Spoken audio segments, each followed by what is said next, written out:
não pensar, não sentir, não agir, e aí você coloca lá o clichê, a fala pronta, a ideia pronta, o pensamento, o sentimento de ódio, põe ódio para quem está anestesiado é o tipo de sentimento que mais dá certo, você não sente mais nada de bom, mas ódio você sente, porque o ódio dá uma sensação de que é intenso, é que nem dor, gente. E aí você se sente existindo, porque o poder nada mais é do que isso, você sente que você existe. Como vocês acham que o Bolsonaro, cada vez que fala uma merda tremenda, se sente? Ele se sente existindo. Ele é o melhor e mais incrível representante do esvaziamento absoluto da subjetividade. Ele não faz nada, a não ser dar uma tuitada lá, que dizem que nem é ele que faz, né? Ele não faz nada, gente, ele não faz nada como político, a não ser umas merdas de falar, atos de fala que são merdas. Literalmente. Sim, literalmente, além de tudo, tem tudo isso, e aí, enfim, é uma tristeza ver, mas ele é um sujeito que está esvaziado em todas essas instâncias aí que eu coloquei para vocês. Se ele fizer dia sim, dia não, será melhor. Então, coitado, é um sujeito que está cancelado subjetivamente numa fase anal, muito triste, e a gente ri, mas o mais dramático é que esse sujeito foi eleito democraticamente numa nação. E a gente vai dizer, mas eu concordo, quanta fake news, que lavagem cerebral, quanta enganação.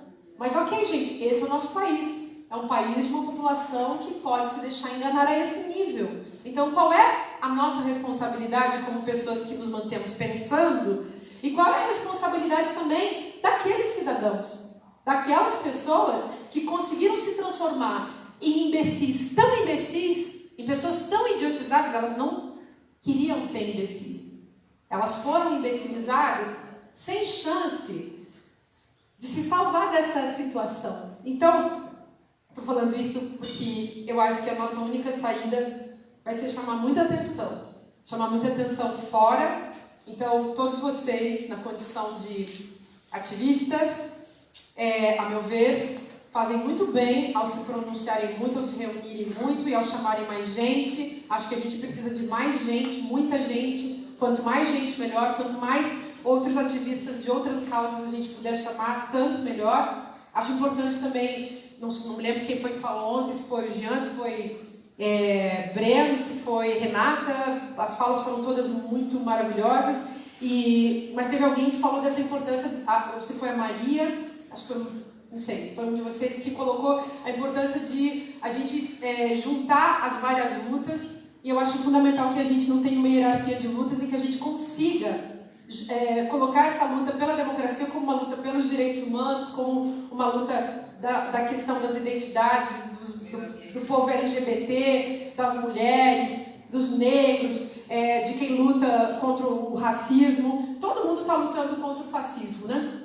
A luta da união das esquerdas tem que estar junto com isso, o Lula livre tem que estar junto com isso, o abaixo Bolsonaro tem que estar junto com isso. As lutas não podem excluir as outras, uma luta não exclui a outra. A gente não ganha dividindo nada, em momento algum, muito menos nesse. Então, não criar hierarquia de lutas, não criar hierarquia no sentido de dar importância, mais importância para isso, para aquilo. A luta antifascista é a luta que nos engaja a todos, e essa luta é pela recuperação, enfim, da democracia, que é a base da nossa sobrevivência como sociedade. Então, obrigada a vocês, e eu finalizo apenas dizendo que eu acho que o elemento mais fundamental nesse momento, que pode ser colocado como o eixo da atenção internacional para o Brasil, é a questão ecológica. Então, o alarme de incêndio está ligado, e esse alarme é a fala de Bolsonaro no seu delírio maníaco contra a Amazônia. Então, e por que isso? Porque o signo Amazônia é compreendido internacionalmente.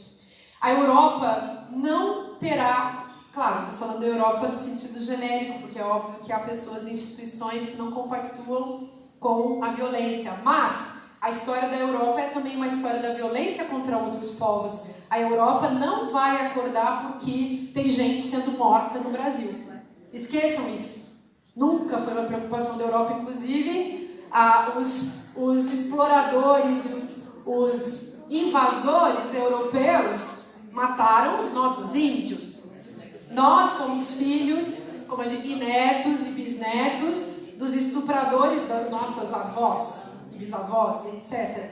Então, nós podemos falar, claro, a língua dos direitos humanos, e temos que falar, defendemos a vida das pessoas, mas a estupidez e a ignorância europeia precisa se dar conta, só vai se dar conta, a meu ver, via discurso da ecologia, a questão da Amazônia sobretudo. Até porque, né, gente, isso é bem verdade, se acabar a Amazônia, acabou toda a vida no planeta, e aí nem a nossa vida humana existirá mais, né? E sabe, a gente também aproveita para fazer uma reflexão anti-especista. Então é isso. Se vocês ainda tiverem tempo, quiserem fazer alguma colocação, eu agradeço muito, desculpem minhas lágrimas, e eu espero que a gente se mantenha vivo, não apenas nos nossos corpos, mas também no nosso espírito, e que a gente vá longe lutando, e que a gente possa ainda nessa encarnação ver o fruto bonito, generoso, potente da nossa luta. Obrigada.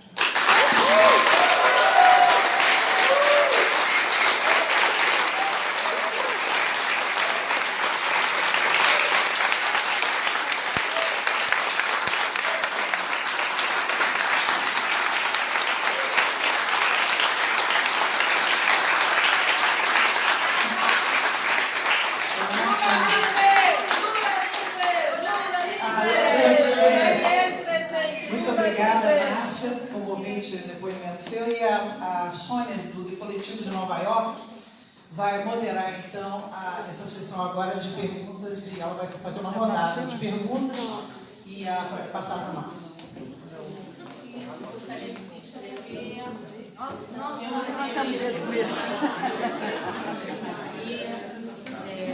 Por quê? Não, nós levantamos o dedo primeiro. Não, Sandra, vai cá. Isso é priorização indevida. Vou calar a boca mesmo.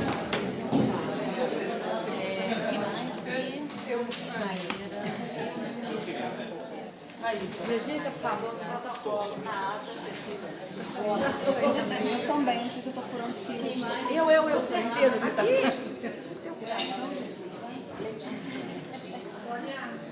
Não vale. Está na frente.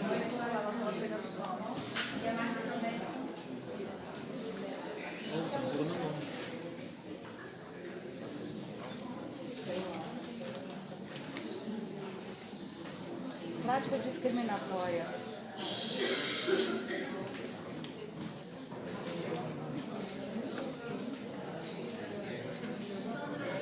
Ela precisa de uma assessoria, gente. Uma pessoa para colher inscrições da pessoa para mediar o microfone.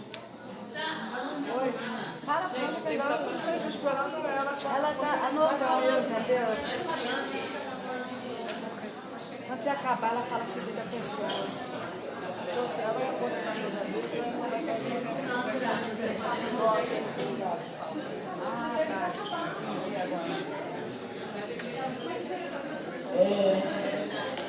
Márcia, quero te agradecer.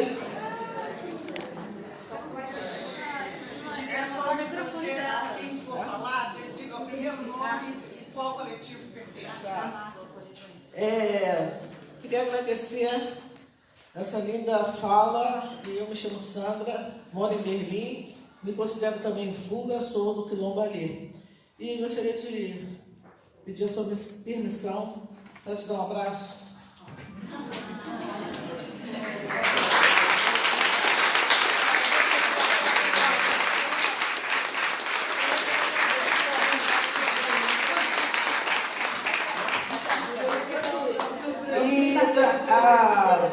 Eu gostaria que você pudesse falar um pouco mais da questão do esvaziamento. E como ele se dá tão rápido assim, porque essa coisa que assumiu o poder aí, foi agora, né? E antes a gente tinha uma coisa de perspectiva no futuro, a gente estava com nossas cabeças e peitos cheios de sonhos. E como é que se dá esse esvaziamento tão rápido que chega a essa inércia? Que o governo pudesse falar um pouco assim. Obrigada. A gente pode, isso é sugerir. Fazer um bloco de 4 pessoas, são 9, isso. Marta, próxima. Oi, Márcia, eu sou a Marta Rocha, do Comitê Lula Livre, Berlim. E eu imagino que você esteja muito deprimida mesmo, não? Porque você falou de todo um país que é fascista ou que tem a responsabilidade pelo fascismo. Você falou de eleições democráticas, apesar do fenômeno dos fake news. Mas você não falou da prisão do Lula. Apesar de toda a ignorância brasileira, e eu concordo plenamente com você, nós somos ignorantes, apesar disso, se não tivessem tirado o Lula das eleições, o Bolsonaro não estava aí. Então nós não somos um país de ignorantes. Os ignorantes, a nossa ignorância é aquela de colocar o que nós temos de pior no poder e de não fazer, como o PT não fez, um projeto de poder consequente que lide com a herança secular de ignorância e de relações de poder que nós temos no país. Eu só queria fazer esse parênteses.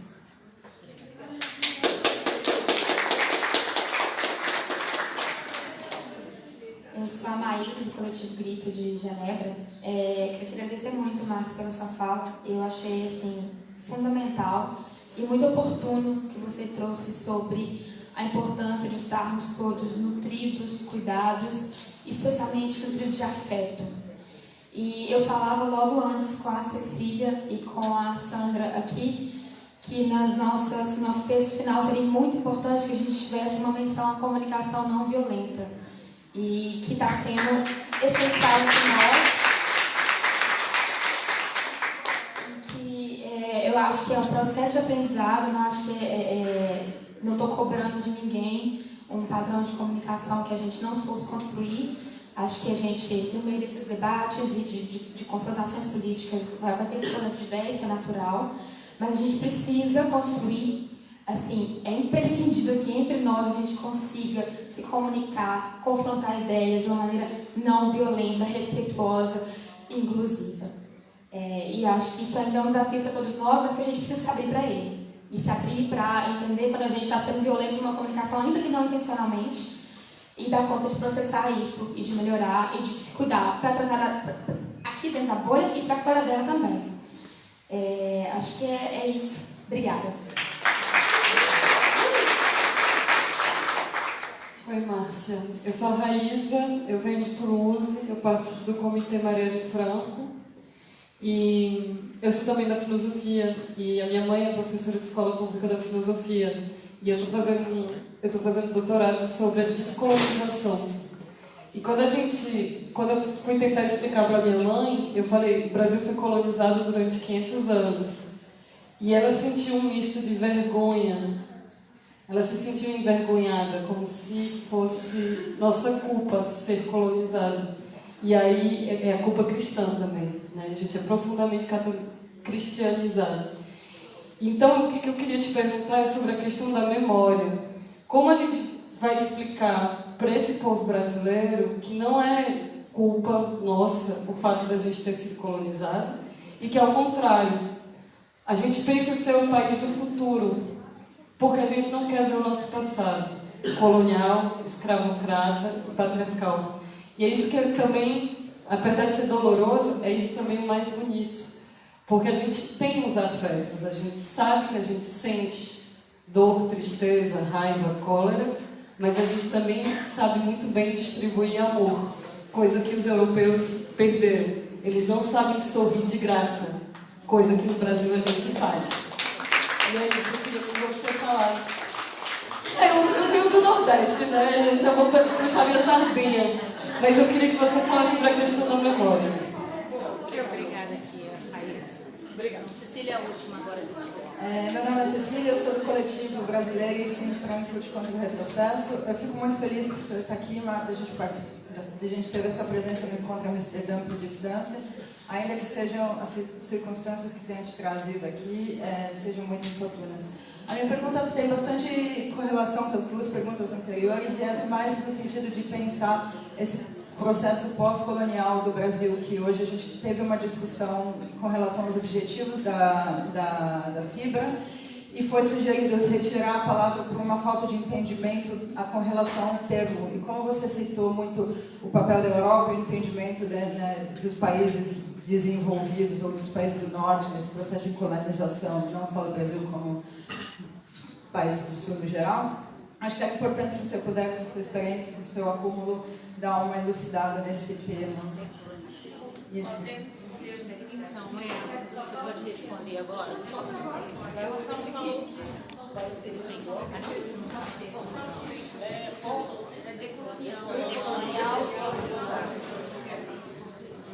Vou começar com isso. Eu acho que assim, gente, a gente está fazendo ativismo, a gente está fazendo teoria. Então, eu acho que não é para a gente colocar muito termo polêmico na conversa. Porque a gente não vai ganhar o povo com isso. A gente está precisando que as pessoas venham sem precisar de muita metafísica, né? Metafísica é muito bom, discussões assim, cabeçudas, são fantásticas. Eu sou super a favor, adoro. Mas elas demoram muito e aí tem coisas que não tem solução mesmo, sabe? Então eu não colocaria isso. Eu colocaria o termo diálogo na cena, que eu acho um termo convidativo, e pensaria no diálogo entre culturas, no diálogo entre povos, no diálogo entre diferenças, que é um pouquinho mais fácil do que falar sobre colonização ou descolonização ou decolonização ou pós-colonialismo ou decolonialidade, enfim. Eu realmente não usaria esse tipo de questão. Assim, para o ativismo, que eu acho que o povo fica... Eu me lembro quando eu fazia campanha, que teve um dia que eu caí na asneira de falar conspurcação. Cara, meus super queridos amigos esquerdomachos nunca mais largaram no meu pé por causa da... Aí, então, assim, não valia a pena. Conspurcação é muito difícil, a pessoa tem que ir no dicionário. Aí você vai explicar que... Enfim, é um conceito mais profundo de corrupção, coisas parecidas. Enfim, dá 30 dias conversando e a gente está com pressa, né? Então, Mas sem cair na questão da terminologia, a questão do conceito, de entender o Brasil como um país que foi colonizado. O Brasil é uma colônia que está sendo relançado no seu destino colonial. O seminário que eu vou dar lá em Toulouse é sobre isso. A Raíssa vai assistir. Estou fazendo um livrinho sobre isso, sobre o complexo de Colombo da gente. E fico analisando coisas horrorosas, tipo o Édipo, o Hamlet, os Édipos diversos africanos antilhanos e a nossa desgraça brasileira, com aquelas profundezas psicanalíticas que, ok, vai interessar várias pessoas, mas na hora do ativismo, é bom você ter tudo isso na cabeça, mas você já gastou também 5 anos estudando isso, e você tem que ir lá e desenhar uma bandeira, ir para a rua e derrubar um muro, sei lá, quebrar a porta do banco. Embora eu acho que esse tipo de teoria deixa você muito tranquilo na hora de quebrar as portas dos bancos. Você fica sem culpa cristã nenhuma. Nenhuma. Eu não tenho nenhuma culpa cristã, gente. Se vocês precisarem de mim para trabalhos que não exigem culpa, podem me chamar que eu só não quero morrer assassinado pelos meus caçadores, porque eu acho que a gente não precisa disso. Já basta Rosa Luxemburgo, né, gente? Marielle Franco. E eu queria falar, não sei se vou conseguir responder todas as perguntas, mas vamos colocar essa coisa do diálogo. A gente sabe que o Brasil foi um país colonizado, continua sendo colonizado, e agora, ao mesmo tempo, a gente não pode dizer simplesmente que ele é uma coisa colonizada, porque tem uma questão do pacto também que tenta se desenvolver, ou que talvez fique aniquilado, talvez seja impossível, mas é uma tentativa de pacto, até porque a gente tem isso dentro da nossa casa, né? Nós somos pessoas que somos filhos de europeus, africanos, indígenas, A gente tem dentro de casa, na nossa família, no nosso cotidiano, essa tensão. Então, não é fácil também simplesmente negar tudo isso ou deixar para lá, né? E outra, tem uma coisa também que é uma coisa que eu estou estudando bem rápido, que é como, por exemplo, esses brancos brasileiros que vêm da Europa, ferrados, os pobres europeus que foram para o Brasil, a minha família, por exemplo. Como que eu vou negar meu pai, que é fruto dos pobres coitados da Europa? Filho de fascista, mas também sou filha dele. O que você faz, né? Como que você vai negar que você é filho dessa gente? Claro que deve ser superado, esse tipo de afeto, de maldade, de construção política deve ser superado, mas você também não pode fingir que você não tem isso no seu mundo. O Brasil está tomado disso, tomado desse pobre coitado europeu, chutado para fora da Europa, que vai para o Brasil, para quem só sobra a miséria do privilégio branco, gente. E aí essa gente é sangue do nosso sangue também. Sorte se tiver alguém aqui que não é filho dessa gente. Porque é muito triste. É uma gente que não tem a menor noção. E aí vem a questão da consciência de classe subjetiva, né? Esses pobres coitados acham que são alguém porque são racistas. E aí você vai fazer o que com esse tipo de situação? Você tem que analisar, você tem que trabalhar, mas é a nossa gente brasileira. Aí, achei ótimo você falar que a gente não é ignorante, mas eu vou continuar insistindo, a gente é muito ignorante. Não é totalmente ignorante. Não, totalmente não.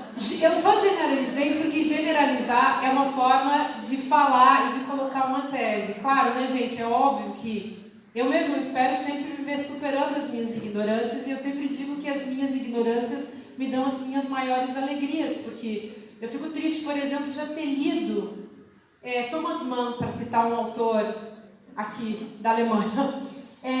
Porque se eu não tivesse nunca lido, eu teria o prazer de conhecê-lo, né? Então, a ignorância filosófica é uma coisa fantástica. O que tem de ruim é a imbecilização planetária, que isso é um projeto de poder.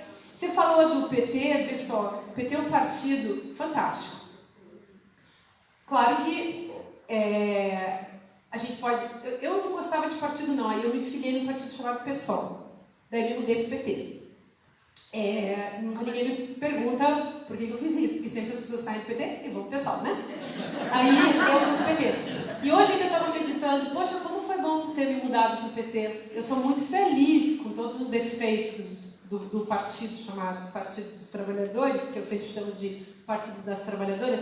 Eu sou muito feliz com o meu próprio gesto, eu continuo completamente reconciliada com o meu gesto. Muita gente ficou falando, você se arrependeu. Eu me arrepender?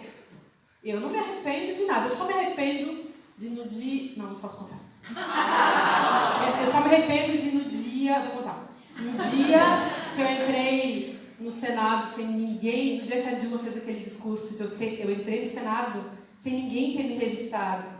E eu fui uma pessoa, assim, eu não levei nenhuma arma. Eu não levei chiclete, sabe? Eu não levei nada, assim, pra jogar na careca dos caras lá embaixo. Eu tô brincando, gente. Isso é um perigo, botar isso nas redes, por exemplo, é um perigo. É um perigo porque podem recortar e fazer uma fake news, né? Enfim, e eu não estou incitando o povo brasileiro à luta armada, eu jamais faria isso, publicamente.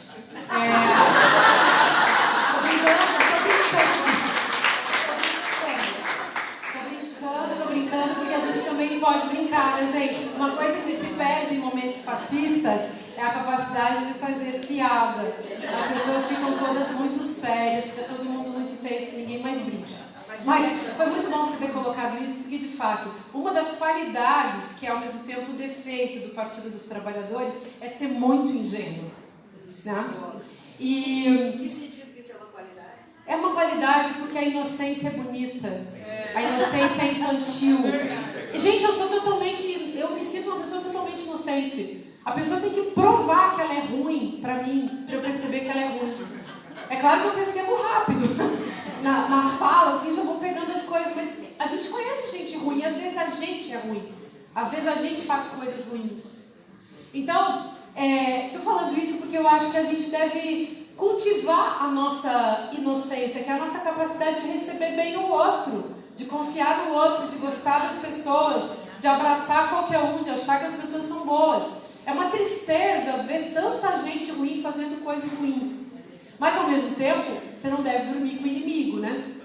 Então, é óbvio que, no longo processo pelo qual nós vamos passar para recuperar a democracia no nosso país, se a gente conseguir recuperá-la, e se a gente conseguir instaurar governos democráticos no futuro, nós teremos que ser muito mais rigorosos com os nossos processos e com os nossos avanços.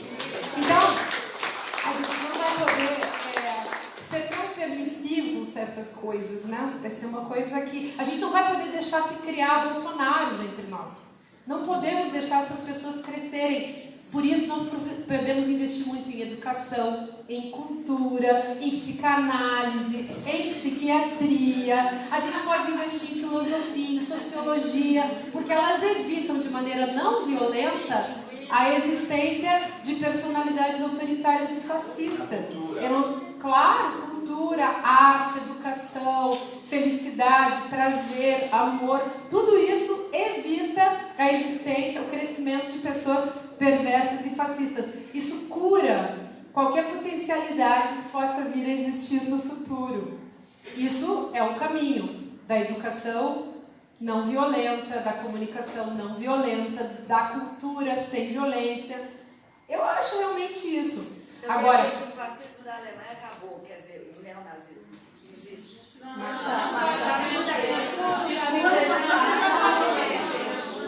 Claro, gente, que não acabou. Mas assim, nós não podemos pensar dessa maneira estanque e como se a gente vivesse sem as exceções que confirmam regras que são visíveis, né? Então, acho que a gente está chegando num momento muito tenso no nosso país e a gente vai ter que também ter força de segurar tudo isso, porque do contrário vamos ficar todos muito mais deprimidos, muito mais chateados e também muito mais incapazes de lutar. Eu não entendi por que ela saiu. Em todo caso, eu acho que ela estava incomodada com alguma coisa que eu disse. E eu não estou falando nada para incomodar vocês, gente. Mas eu também não vejo problema da gente se incomodar um pouco. É óbvio que nós nos incomodamos com certas coisas. Eu não sei se ela é do PSOL ou do PT. De qualquer maneira, eu realmente... eu acho que a gente pode também ter uma tranquilidade em dizer essas coisas entre nós. Porque o nosso objetivo é nos ajudar, nos esclarecermos. E óbvio que, se vocês me convidaram para ficar aqui na frente nesse momento e estão com vontade de me escutar, eu estou falando do meu ponto de vista, né? E...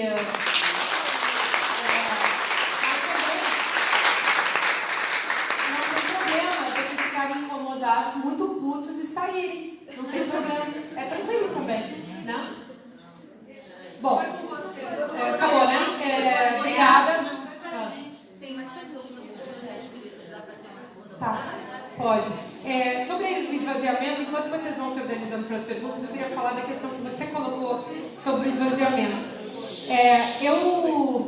Eu tinha escrito um livro chamado Filosofia Prática em 2014, em que eu ficava fazendo análise sobre ética cotidiana, ética na vida virtual e coisas do tipo. E lá eu tinha lançado uma primeira ideia de falar sobre os 3 grandes vazios que organizam a nossa sociedade, partindo dessa ideia do vazio do pensamento da Hannah Arendt.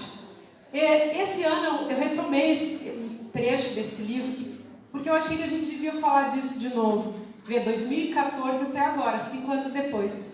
E aí esses dias eu acabei reescrevendo esse artigo para tornar ele um pouquinho mais claro, para adaptar um pouco ao tempo presente. Escrevi uma versão em inglês também que está saindo num site que eu estou escrevendo de vez em quando, da residência literária que eu estava fazendo em Pittsburgh, que foi onde eu fui parar quando saí do Brasil. E aí, mas por que eu estou falando disso agora? E foi bom que eu mencionei que você se interessou por esse assunto. Nessa linha de que certas questões eu acho que a gente pode aprofundar sim, porque eu acho que elas vão elas vão muito diretamente no que a gente está vivendo, né? O capitalismo, ele é um sistema econômico, mas ele é também um sistema cultural.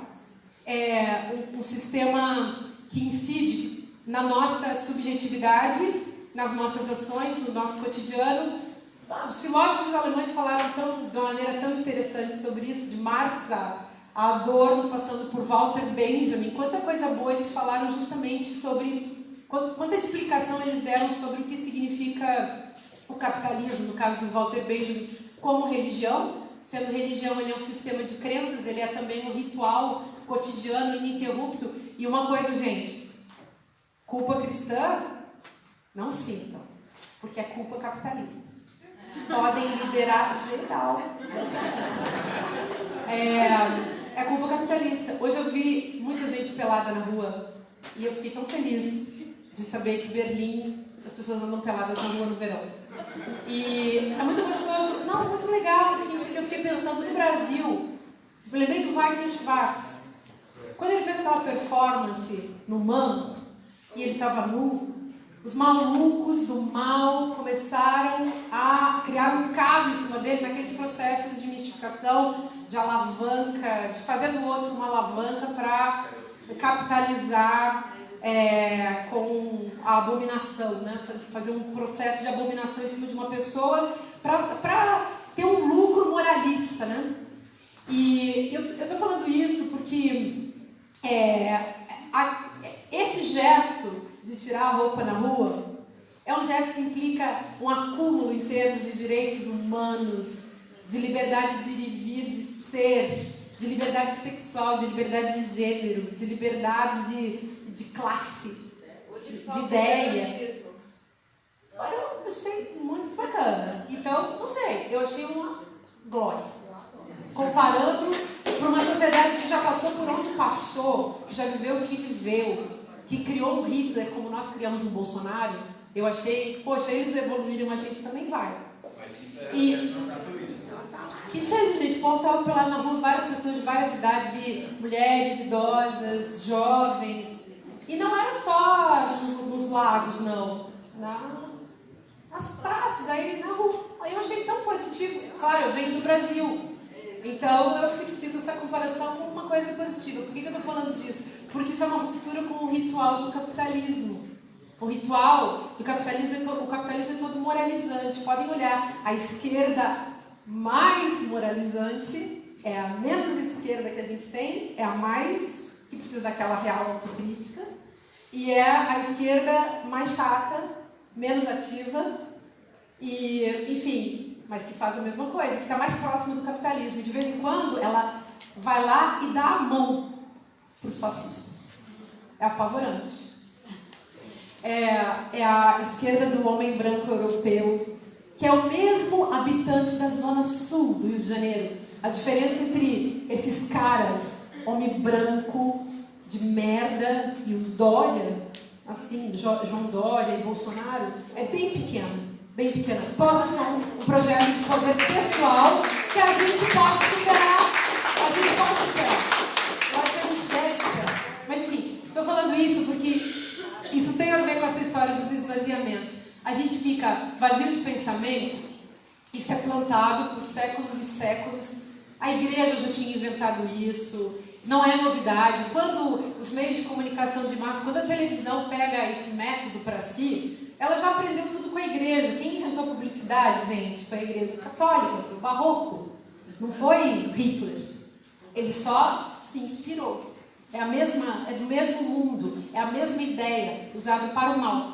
Quando eu falo desse vazio da emoção, é esse terreno que fica limpo. Quando você não tem, e claro, vamos deixar as discussões mais complicadas para depois, mas quando você já não tem mais um patamar de racionalidade básico, ou seja, um campo, é um patamar mesmo, né? Um platô de racionalidade a partir do qual a gente consegue se entender, você também está aberto ao plantio, a receber todos os venenos afetivos do mundo. Que a gente só não deixa, a gente só não odeia mais, gente, porque a gente, no fundo, a gente pensa que não é legal odiar.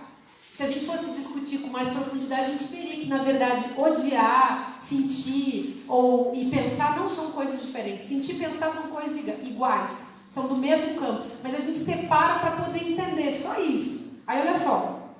Mas acho que eu vou ter que te interromper. Tem muito assunto, né? Tá. Porque tem mais 4 pessoas inscritas. Tá bom, só mais um detalhe. E aí, lê depois aquele livro da indústria cultural, aquele texto do Adorno que chama Indústria da Cultura, ou Indústria Cultural. E nesse texto, eu acho que a gente consegue entender, eu estou usando essa terminologia para tentar explicar exatamente isso, como é que a gente chega ao ponto de viver, de destruir a nossa capacidade de agir no sentido político e se contentar com uma simples e o puro consumismo. Isso também faz parte do ritual do capitalismo. Então, os seres humanos, as pessoas, elas estão lançadas nesse tipo de ação cotidiana, que é comprar ou fazer as coisas que estão dadas dentro do script desse tipo de religiosidade. Mas, no fundo, tudo isso é a indústria da cultura. É isso que eu quero dizer. Depois, se você puder, a gente troca, eu te dou o link do texto e você lê com mais atenção. Mas a gente também pode tomar um cafezinho e falar sobre isso. Obrigada.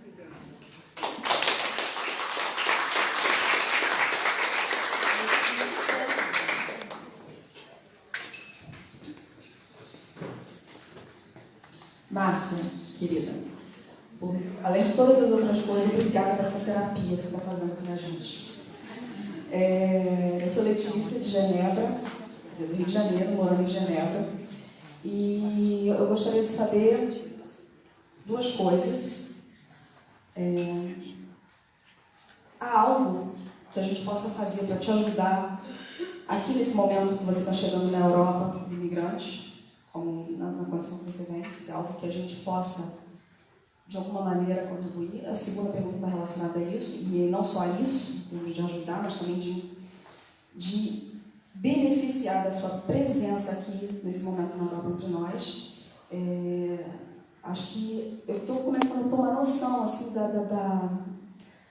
do grande privilégio que a gente está tendo nesse momento de receber a sua fala, de você estar aqui, você falou de visitar o Toulouse, de dar uma aula, eu não sei. Aí a minha pergunta, como que é a sua disponibilidade em relação a convites para dentro de universidades aqui na Europa? Eu, no caso, particularmente sou ligada à Universidade de Genebra, para aulas, no formato que te for mais conveniente, aula, professor visitante, ou sei lá, enfim. É isso. Obrigada.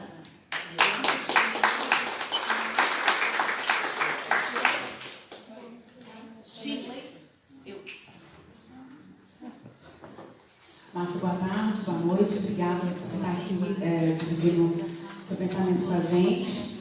Eu tenho uma pergunta em relação a tentar entender... Só terminar aqui.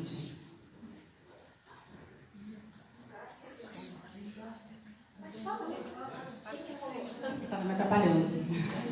E aí, seria de tentar entender se existe, de alguma forma, uma estrutura dentro desse golpe que seria principal de ser abalada, atacada e retomada para do poder dessas pessoas. Me parece que o show que o Bolsonaro faz, um deles é justamente um jogo emocional de estar o tempo todo trazendo bombas emocionais de tipo, vamos implantar o trabalho infantil, vamos matar todos os negros, a mulher pertence a dentro de casa, vamos estar na Bíblia. Então, assim, soltar pautas bombas, assim, e que mexe com o emocional das pessoas, ocupando-lhes de alguma forma com essas emoções que são muito fortes, né? Assim, colocar criança para trabalhar, matar pessoas, de repente aparece alguém com um negro que recebeu 80 tiros, uma Marielle, né, que é executada, e o foco, qual seria o foco que nos poderia garantir a reestruturação da democracia? Eu aposto que seria a retomada do poder judiciário. Eu aposto que o foco seria nos voltarmos para o judiciário, despolitizar o judiciário. E aí eu gostaria de saber a sua a sua opinião nesse sentido. Obrigada.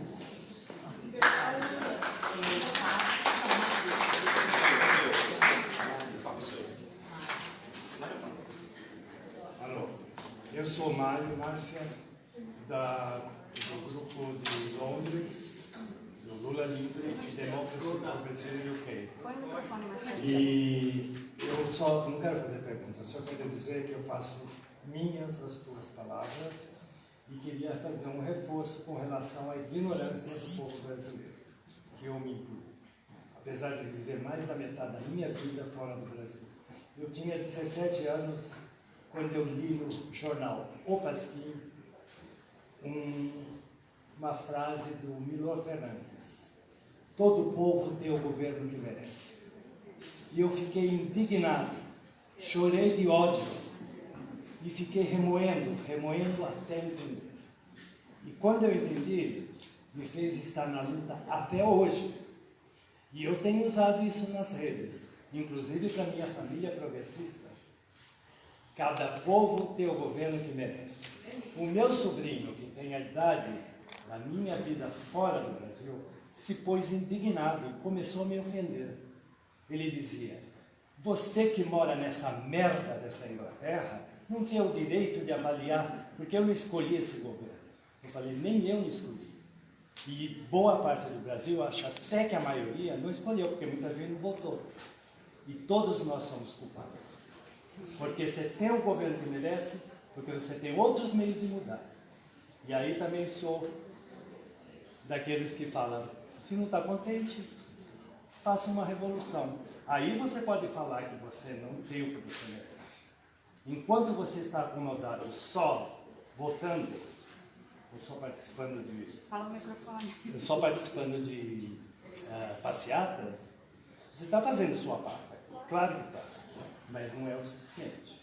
Tudo que acontece lá é culpa nossa, sim. Claro, explica para o pedreiro que está em 4 horas da manhã de casa. Tem que explicar para ele também. Não é só aqui. Pablo. E a gente vai terminar na Samara. Samara não, Maura. Boa noite, pessoal. Bom, para quem me conhece, eu sou o Pablo Zanz, sou do Movimento de Justiça Humana, tá? E, bom, eu quero, na verdade, fazer uma denúncia, né? Acho que nós temos que combinar um tempo de fala. É um prazer para nós aqui na Europa ter você aqui, tá? E quero agradecer a presença de todos os partidos de esquerda e de todos os movimentos de luta social, né? Porque nós, de Justiça Humana, trabalhamos em parceria com todos os partidos de esquerda e movimentos de lutas sociais. O que eu quero colocar aqui, a denúncia que eu quero fazer é o seguinte, pessoal: não é só na Amazônia, Mato Grosso, no Acre, é até no Nordeste também, porque lá também tem índio. O assassinato de índio tem crescido muito no Brasil, pessoal, tá? E também o assassinato também de sindicalistas, de pessoas do MST, pessoas que lutam pela reforma agrária, que é um direito humanitário, né? Eu estou com a placa da Marielle, porque, por exemplo, eu sou do PT, né? Mas eu estou em parceria com vários partidos de esquerda. O Partido PSOL, nosso querido Jean William, que está aqui atrás, né? Quando a Marielle Franco foi assassinada, o Partido PSOL, eles não aceitaram este assassinato. A revolução foi nacional e internacional. Eu acho que o PSOL nos deu um exemplo. O PSOL nos deu um exemplo que não podemos estar aceitando assassinatos de ativistas ou de pessoas de esquerda, e também dos índios, é claro, né? E de outras pessoas mais, como, por exemplo, o negro na favela, por exemplo, nas comunidades, né? Então, o pessoal, nossa querida Maria Dantas, né, que hoje é parlamentar em Catalunha, nosso colega Júlio, está por aqui perdido. Segue o Júlio, não estou conseguindo ver ninguém, está ali atrás. Então, e outros companheiros que estão aqui, não só em Barcelona, Brasil, Rio de Janeiro, mas em várias partes do mundo, tem manifestação pela morte de Marielle, né? Marielle Franco, né? E o que está acontecendo no Brasil? Teve uma cidade do interior de São Paulo, que eu não quero entrar nesse detalhe, que mataram um professor que discutiu com aquele Mamãe Falei, né? Com aquele rapaz lá do Mamãe Falei. Então aconteceu, ele discutiu com aquela pessoa. Passou 5 dias, ele foi assassinado. E eu não vi... Não dá tempo, tem muita gente esperando. Tá bom, vou encerrando, pessoal. Quero agradecer a todos. Por favor, nós temos hora, não podemos passar da hora. Bom, gente, boa noite a todo mundo. Eu até anotei minhas palavras para tentar ser justa com os colegas que ainda querem falar e também com a Márcia, que a tua presença aqui, para mim, é muito importante. Você falou uma coisa que a gente precisa comunicar por afeto, mas eu acho que isso é tão difícil porque ceder para a gente é uma prática muito difícil. No Brasil, a gente tem muito pouco. E o pouco que a gente tem, a gente não está acostumado a dividir. A gente não está acostumado a dividir comida, a gente não está acostumado a dividir ideias, a gente não está acostumado a dividir planos. E nem o tempo, né? E nem o tempo. E eu queria te dizer uma coisa que uma das coisas que mais lavou minha alma, eu sei que você foi muito criticada por isso, mas eu amei que você deixou o Kim Kataguiri calado, sem falar, virou as costas. Eu sei que a gente está num momento agora, o Kim Kataguiri, protofascista, eu sei que a gente está num momento agora de que precisa conversar, essa nova bandeira que a gente levanta, de que tem que sair da bolha e conversar com pessoas. Mas dá para conversar com a Tabata, com o Alexandre Frota, com a Janaína Pascoal. Se der, por favor, dá algumas dicas para a gente. Você falou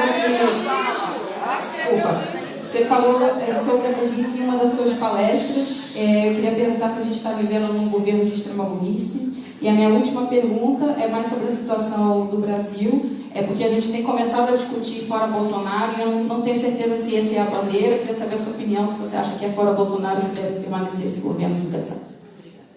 Muito bem.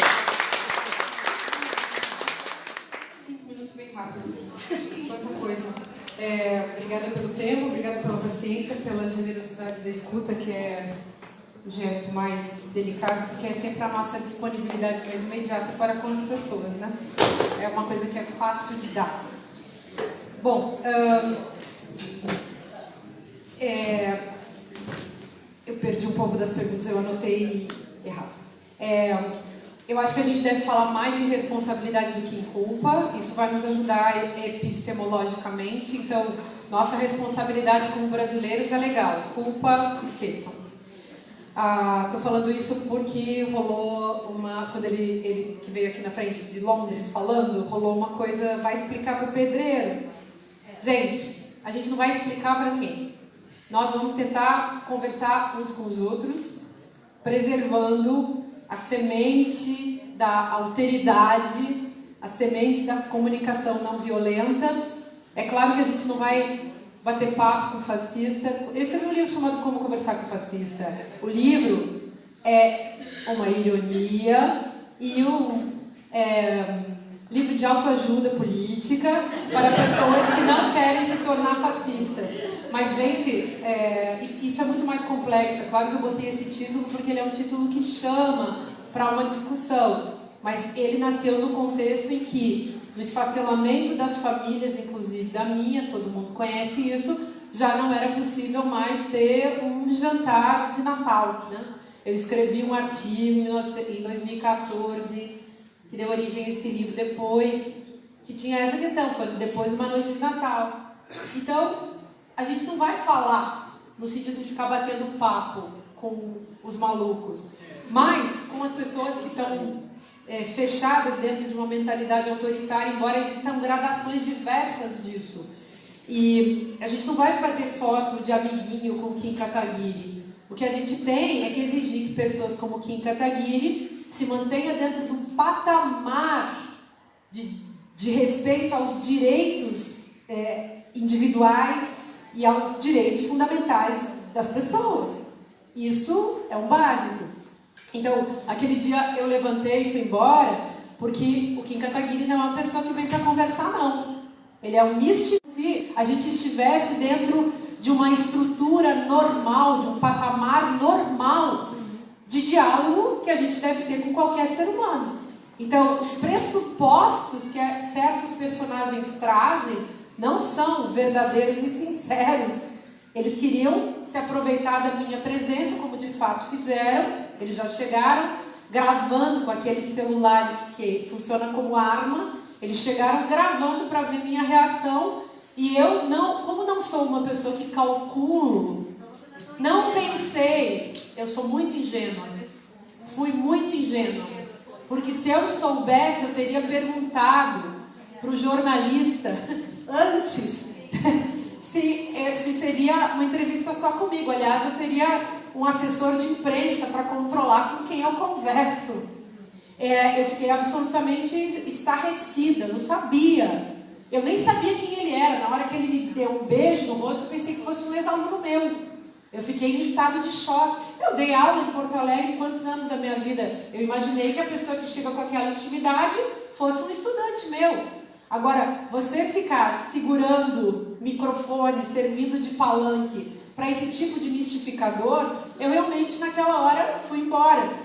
Fui embora porque não tinha estômago. Mas eu deveria ter sido muito mais cuidadosa ao longo da minha vida para não ter caído nesse tipo de armadilha. Inclusive, no dia seguinte, eu comecei a ser vítima de tormentosas fake news que são produzidas por figuras que são simpatizantes desse tipo de movimento, que invadiram todos os meus lançamentos de livros em 2018, que espancaram pessoas na minha frente, que ameaçaram de morte, que entraram armados nos meus eventos. Eu tinha que sair do Brasil, né, gente? Não foi por pouca coisa. Bom, Bolsonaro, alguém perguntou isso agora aqui, no final não me lembro mais, e estou na pressa de responder. Bolsonaro realmente é um cidadão, ou melhor, um personagem perfeito para o que ele está fazendo. Mas vejam, hoje há discussão sobre Bolsonaro faz cortina de fumaça, e enquanto isso as decisões mais absurdas, o cancelamento de todos os direitos no Brasil, o fim das leis, os decretos alucinados seguem, correm solto, e as pessoas gastando seu tempo falando das emissões alucinadas de Bolsonaro. Gente, é as duas coisas, e vai continuar sendo assim. Bolsonaro não sabe fazer outra coisa, e é como se a gente tivesse, imagina que os donos do grande capital contratam o melhor CEO para a empresa deles, e esse cara é muito bom no que ele faz. Ele é um maníaco que tem uma alta capacidade de entreter tudo e todos e de ser pauta. Ele é um Ubu Rei. Vocês leram o Ubu Rei do Alfred Jarry? Leia esse negócio. Ele é um Macbeth. Ele é um maluco mesmo, em ação, não vai parar, o Brasil vai ser destruído. Se a gente continuar tendo esse maníaco fascista no poder, e todos aqueles que o acompanham, que são iguais a ele, aqueles ministros todos, nós não teremos mais Brasil. Então é claro que a gente tem que fazer ações que sejam capazes de retirar esse cidadão da sua cena. Eu não acho que dê para a gente simplesmente esquecê-lo. Ao mesmo tempo, nós não podemos ficar simplesmente respondendo diariamente como se algum diálogo fosse possível. Não há diálogo possível. O que nós podemos fazer? Pedir o seu impeachment? Pedir que ele saia? Sugerir que ele, enfim, vá se tratar numa clínica psiquiátrica? A gente tem que tomar alguma providência para que ele saia desse cargo. É claro que sim. A meu ver, nós vamos ter que insistir nas ruas.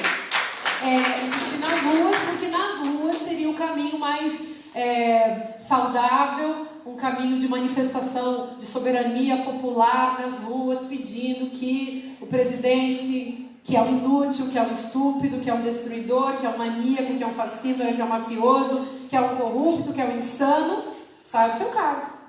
Então, como podemos pedir isso aí? Nós vamos ter que discutir qual seria a melhor maneira. E, para finalizar, eu acho que nós estamos perdidos, porque nós temos um judiciário realmente aparelhado, sim, entre fascistas e corruptos.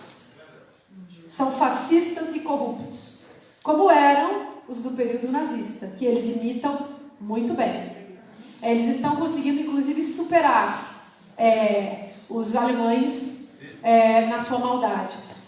Por isso Lula continua preso de maneira absolutamente injusta, a cada dia mais injusta, a cada dia mais escandalosa. E vejam,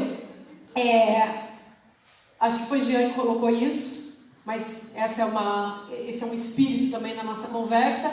Como é possível que Lula esteja preso até o momento, diante de tudo que veio à tona com as reportagens do Intercept? Como é possível? Claro, a gente entende, Moro está no poder, Bolsonaro está no poder, o Dallagnol está no poder, o STF A maioria do STF está aparelhada, continua lá, fazendo o que bem entende, é por isso que Lula está preso.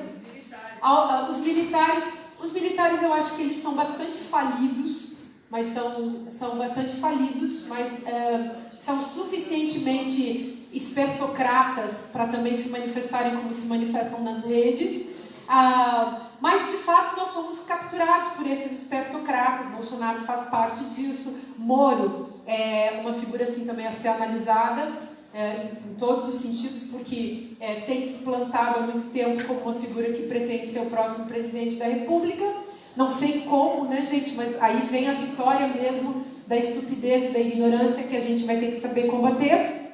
E eu acho que não haverá chance para nós se não houver muito povo na rua. Então a gente tem que pensar como articula isso, muito povo na rua, a participação cada vez mais massiva de todas as pessoas, do cidadão, da cidadã brasileira como ativista da democracia. Então a gente tem que chamar toda a população brasileira para a luta. O povo que está indo para as ruas pela educação é uma coisa muito bonita de se ver, é fantástico, e a gente tem que chamar todos os demais cidadãos por todas as causas para as ruas em nome da democracia. A gente vai ter que articular isso e pensar um desenho, um design mesmo para isso acontecer no nosso futuro próximo, para derrubar esse governo. E quando a gente retomar o governo, a gente vai ter que fazer umas coisas tipo super básicas, que é repensar o STF. A gente precisa ter STF, mas a gente vai ter que mandar os ministros assim cuidarem também da sua saúde mental, né?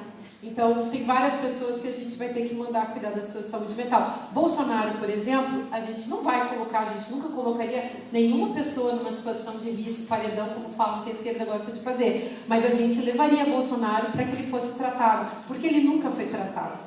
As pessoas nunca foram legais com Bolsonaro. Deixaram ele enlouquecer sem nunca cuidar dele, né?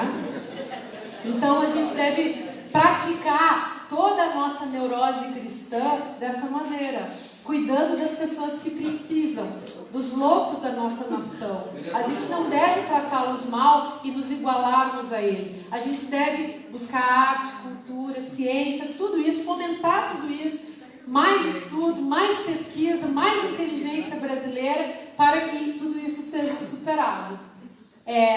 Desculpem a ironia, tá, gente? Mas eu acho que ela faz bem em contextos de avanço da estupidez e da ignorância, porque a ironia, sobretudo quando as pessoas entendem, né?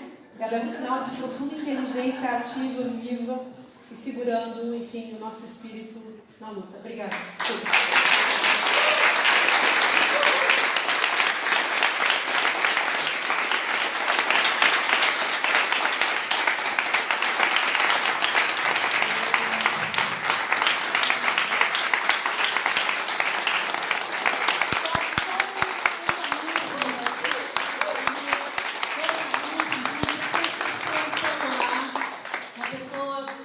Talvez tenha esquecido o celular, se você deu conta que não está com o celular. Eu tenho o celular aqui comigo. E vai ter o DJ da Democracia como próximo evento. E gostaríamos também de convidar as pessoas para darem uma olhadinha aí na exposição. Está muito legal. É a abertura da exposição.